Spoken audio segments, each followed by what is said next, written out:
My name is Ben Nash. I'm the Deputy Commissioner for Investigations for the Police Department. At approximately 11:25 this morning, officers from the 35th District responded to a call for a shooter, person with a gun, active shooter situation at 5201 Old York Road, which is just behind me. It's a complex of buildings. It's a mixed-use building that has a number of different organizations that work out of there, including community-based. Upon the arrival of the police officers, they came in contact with an individual that was shot on the ground level. The officers received additional information that the person responsible for the shooting was still inside of the building and additional shots were being fired. The officers formed up a contact team and went through the building as an active shooter situation, clearing different floors as they went along. The officers made it to the third floor of the building at 5201 Old York Road. When they arrived on the third floor, they encountered our suspect. He was armed with a weapon, and they immediately took the individual into custody. He was arrested without further incident. Right now, our homicide unit is actively investigating the crime scene. We're speaking to numerous witnesses, and this is obviously a very active investigation, but it is not an active shooting scene. There is no one else that we're looking for. We have every reason to believe, all indications are there was one person responsible for the shooting. That person is in custody at this time. Any idea why the shooting? At this point,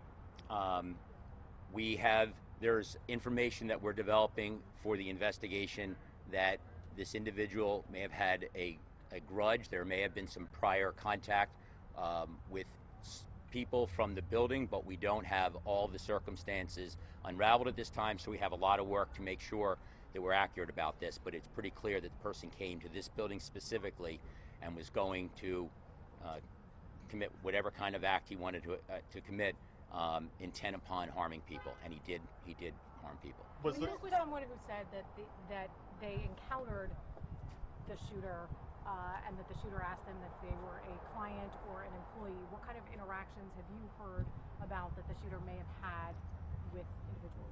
So I don't have that information. All of the people that were inside of the building have been transported down to our homicide unit. We'll be speaking to everybody and getting everyone's information about if they had any encounter with the suspect, with the shooter. But right now, I can't tell you whether that was or wasn't what happened. If you spoke to someone who said that happened, that very well may have happened. So how were police able to get him into custody without any incident?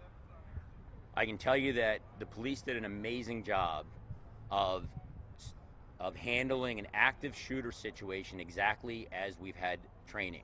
They went up as a team and they covered each other's back, and they came upon the shooter almost immediately upon entering the third floor where the person was located, and they drew their weapons. They ordered the suspect to surrender.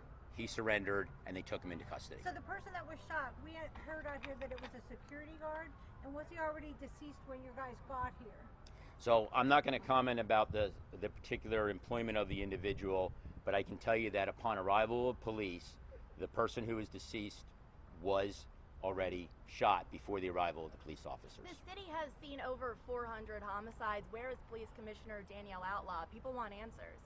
Well, I can tell you that the commissioner right now is out of town on a work-related function. She's on her way back. She'll be here this evening, and I'm sure we'll have additional information to update you, and she'll provide that information. Were there metal detectors in that building?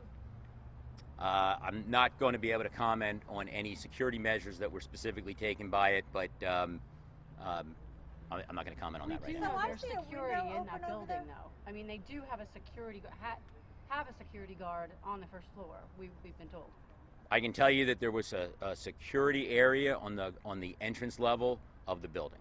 So I see a window open over there. Were they people like literally trying to get out of the building through that window? I mean, oh, I'm sorry. Apologies. It's okay. I'm sorry, what was your question again? My question was, I see that window is open over there. Were people literally trying to get out of the building by going? I can tell you that anybody that was inside of the building must have been scared for their life. And I don't know whether people were ready to jump out of a window or not, but there was clearly a situation that people were afraid. They didn't know what was going on and that they could be targeted, and they probably wanted to get out as quickly as they could. Did the suspect work here, or was he a client of some kind? I'm not going to get into details about the suspect's history. I can tell you that right now, all indications are the suspect did not work here. Was the suspect known to police? I'm not going to talk about that right now. We have chopper video of a guy with a red jacket with a white shirt underneath. Is he the suspect with I'm- handcuffs? I didn't see the video, so I can't comment on that. All right, guys. Do we have any more questions besides folks? Do we have any more questions besides the nature of the suspect and who he is? I mean, we're pretty clear this is very early in the investigation. What type of We're weapon? limited to what we can say. I will tell you this: that the weapon appeared to be a homemade type of a weapon. Okay. And just to be clear, because there was obviously a shot, at least one shot fired downstairs in the first floor where somebody was killed. That's accurate. And then were there shots fired on the other floors? We believe there was at least one additional shot fired. I can't tell you the specific number of shots that may have been fired. So Was was it anyone else ghost gun? injured? It was a ghost gun? Or a 3D gun? Like a 3D printed gun? It was a homemade weapon. Was anyone else injured?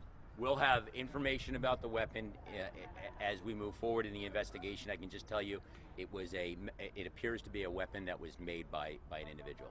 Was And there what anyone was else the name of injured? the business that he entered? I don't have the information for that right at this time. We'll have additional information as the homicide investigation moves forward. That's all I have to say at this time. Thank you. All right, thank you, folks.